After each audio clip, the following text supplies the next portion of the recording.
Përshëndetje të dashur miq e Mazana. Kohët e fundit bashkë filmi e vjetër shqiptar Te Badik.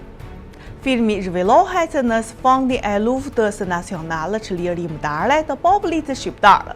Gjatë luftës së dytë botërore, se portretizon një grup fëmijësh e të rinjesh që luftojnë për liri.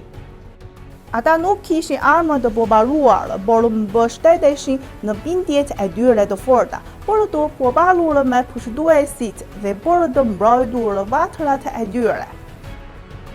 Ky shpirt i rezistencës kombëtare është i ngjashëm me shumë histori të luftës së rezistencës të popullit kinez kundër agresionit japonez.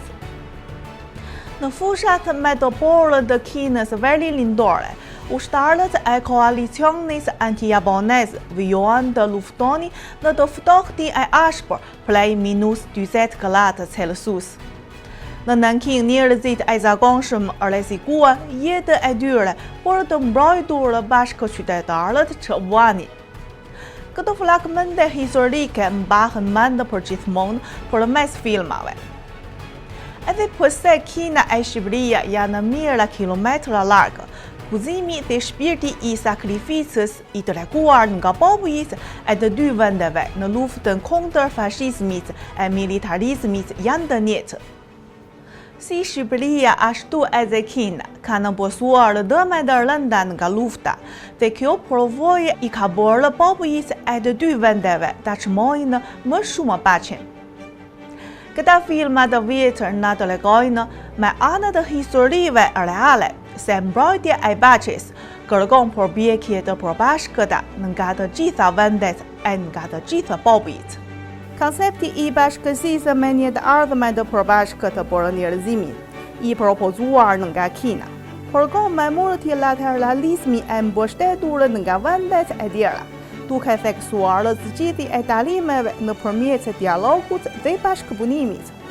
Ky koncept është në përputhje me frymën e përcjellur nga filmat mbi luftën antifashiste.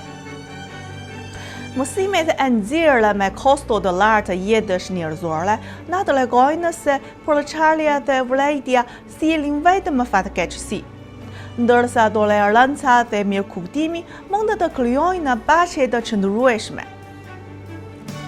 Bota sot është në një udhëkryqë të ri dhe popujt e të gjitha vendeve po përballen me një zgjedhje. Të mbeten te paragjykimet apo të jenë të hapur e gjithëpërfshirës. Përgjigjja e dhënë nga filmat me temë e luftës antifashiste është e qartë dhe e fuqishme. Vetëm duke kujtuar mësimet e historisë dhe duke forcuar dialogun midis qytetërimeve, mund të ndërtojmë së bashku një botë më paqësore dhe të lehtë.